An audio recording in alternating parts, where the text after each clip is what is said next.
मैं 2014 में जब मेरी एज अराउंड 29 साल की हो गई थी, तो उस टाइम लोग जब ये रेस छोड़ते हैं करियर अपना, मैंने शुरू किया था। 99 जो अपना कारगिल वार हुआ था, उसके 20 ईयर्स हो गए थे। तो एयरफोर्स ने एक एडवेंचर किया कि भाई अपने शहीदों को एक श्रद्धांजलि देनी है, एक ऐसा टास्क किया जाए जो अलग हो। तो कारगिल वार मेमोरियल जो द्रास में है, वहाँ से कोहिमा हमने एक तिरंगा रन किया था, और उसी टीम का मैं एक हिस्सा था, जिसमें 45 डेज़ में 4500 किलोमीटर, 45 दिन में 4500 किलोमीटर की रन की थी। और उसी से मेरी अल्ट्रा रन की जर्नी स्टार्ट हुई। अल्ट्रा रन मतलब जो बियॉन्ड 42 किलोमीटर रन होती है, उसको हम अल्ट्रा बोलते हैं। फिर 2021 में चंडीगढ़ में ओपन अल्ट्रा मैराथन का ट्रायल हुआ था, उसमें मैंने नेशनल रिकॉर्ड बनाया था। रिटायरमेंट के साथ सपना ये है कि मैं मेरे जो लोकल एरिया है बाढ़ में, जैसे बलोत्रा, यहाँ में टैलेंट की कमी नहीं है, लेकिन यहाँ तराशने वाला कोई नहीं है। यहाँ गाँव गरीब के जो लड़के हैं, जैसे मैं भी गाँव से ही आता हूँ, भाई तो सेवनीवाला से, बट उनको कोई मोटिवेट करने वाला या उनको ज़मीनी स्तर पर तलाशने वाला कोई नहीं है। तो मेरी ये इच्छा है कि मैं एक स्पोर्ट्स एकेडमी खोलूँ और उसमें फ्री ऑफ कॉस्ट उन लोगों को ट्रेनिंग दूँ। जो मैं 96 में जब 6 क्लास में था, तो मैं फुटबॉल खेलता था। तो यहाँ पे शिवकर अपना जो लोकल गांव है, वहाँ पे वर्थ स्टेट खेलकूद प्रतियोगिता मैं एक एज ए फुटबॉल पार्टिसिपेंट आया था। मेरे टीचर वगैरह रूम में सो रहे थे और मैं ग्राउंड में गया, तो वहाँ पे नाम लिख रहे थे कि भाई एथलेटिक्स में कोई दौड़ना चाहता है। उस टाइम 1500 मीटर सबसे ज़्यादा लॉन्ग डिस्टेंस रन होती थी। तो मैं 6 क्लास में अराउंड 10 साल का होगा, तो उन्होंने नाम लिखा और मैं फर्स्ट आ गया। मुझे बिलीव नहीं हुआ कि मैंने ये कैसे कर लिया। वहाँ से जर्नी शुरू हुई। फिर मैं अप टू 12th स्टैंडर्ड में फुटबॉल खेला, तो टीम गेम का शिकार हो गया, मतलब भाई भतीजावाद बोलते हैं ना जिसको। तो मेरा सिलेक्शन हुआ, मैं बाड़मेर का बेस्ट प्लेयर भी रहा फुटबॉल का, बट मेरा स्टैंड बाई नाम आया। तो फिर मैंने सोचा क्यों ना ऐसा काम किया जाए जिसमें सबसे आगे देखा जाए। तो मैं उसी साल में बड़ोदरा में अपने जिला स्तरीय खेलकूद प्रतियोगिता हुई, 4x100 मीटर रिले, उसमें फर्स्ट थे, लेकिन टाइमिंग के कारण मैं क्वालिफाई नहीं हो पाया। उसके बाद मैं 2004 में एयरफोर्स में भर्ती हो गया और 10 साल मैंने एज ए नॉर्मल सैनिक के रूप में काम किया। फिर हमारी जो वायु कमान की टीम है 5वीं, दक्षिण वायु पश्चिम वायु कमान की, वो 5वीं हो गई थी। तो वहाँ पे हमारे कोचों को ये टारगेट दिया गया कि अच्छे खिलाड़ी लेके आओ। तो मेरे को टैलेंट हट में सर्च किया गया और उसी से मेरी जर्नी स्टार्ट हुई। तो फर्स्ट टाइम मेरे को बोला 42 किलोमीटर दौड़ना है, तो मतलब 42 किलोमीटर नॉट ए जोक। मैं बोला 42 किलोमीटर, मैराथन नाम तो सुना, लेकिन मैराथन की जो एक्चुअल डिस्टेंस होती है वो 42.195 किलोमीटर होती है एग्जैक्ट। तो मैं 2014 में जब मेरी एज अराउंड 29 साल की हो गई थी, तो उस टाइम लोग जब ये रेस छोड़ते हैं करियर अपना, मैंने शुरू किया था। और उसी टाइम मैं एयरफोर्स में 4th आया था। तो फिर मैंने सोचा क्यों ना इसी में करियर बनाया जाए। और आगे की जर्नी फिर मैं 2015 में 16, 17, 18 में गोल्ड था। फिर 99 जो अपना कारगिल वार हुआ था, उसके 20 ईयर्स हो गए थे।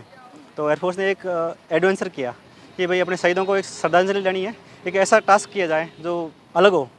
तो कारगिल वार मेमोरियल जो द्रास में है, वहाँ से कोहिमा हमने एक तिरंगा रन किया था, और उसी टीम का मैं एक हिस्सा था, जिसमें 45 डेज़ में 4500 किलोमीटर, 45 दिन में 4500 किलोमीटर की रन की थी। और उसी से मेरी अल्ट्रा रन की जर्नी स्टार्ट हुई। अल्ट्रा रन मतलब जो बियॉन्ड 42 किलोमीटर रन होती है, उसको हम अल्ट्रा बोलते हैं। फिर 2021 में चंडीगढ़ में ओपन अल्ट्रा मैराथन का ट्रायल हुआ था, उसमें मैंने नेशनल रिकॉर्ड बनाया था, 7 घंटे 40 मिनट 55 सेकंड।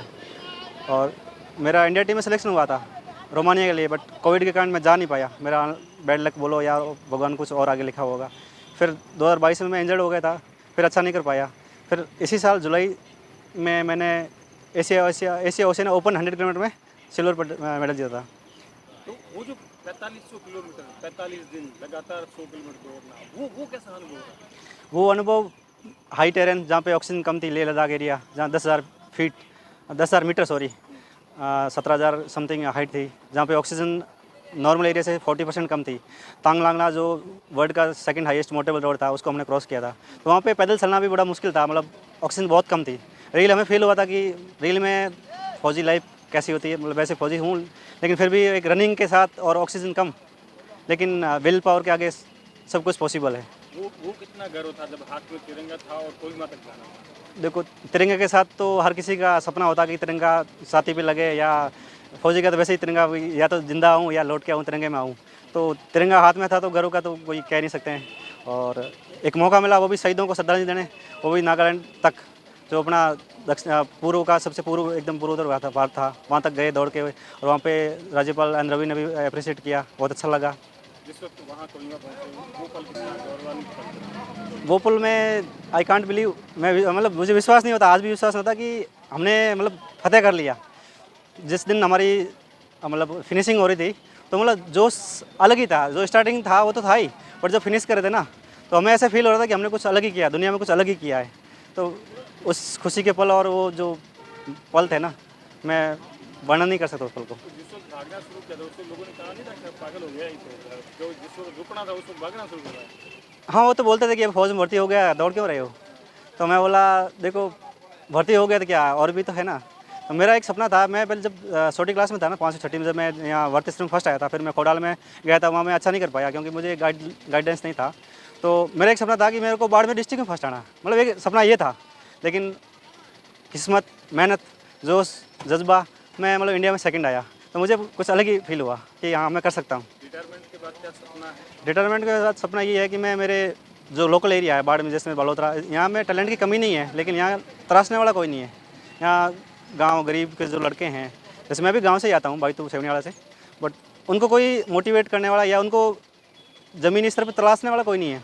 तो मैं ये मेरी ये इच्छा है कि मैं एक स्पोर्ट्स एकेडमी खोलूँ और उसमें फ्री ऑफ कॉस्ट उन लोगों को ट्रेनिंग दूँ जो चाइना में जाना चाहते हैं या जो स्पोर्ट्स में जाना चाहते हैं, एथलेटिक्स स्पेशली। और वैसे मैं फुटबॉल भी खेलता हूँ और मैं एक सर्टिफाइड कोच भी हूँ एथलेटिक्स इंडिया और DTO, जिसको डिस्ट्रिक्ट टेक्निकल ऑफिसर बोलते हैं, जिसमें ये टेक्निकल गेम होते हैं जैसे हडल है, बाकी लॉन्ग जंप, हाई जंप। मतलब मैं एक क्वालिफाइड कोच भी हूँ और अभी भी मैं रनिंग करता हूँ। ऐसा नहीं कि रनिंग नहीं करता हूँ, मैं डेली रनिंग करता हूँ।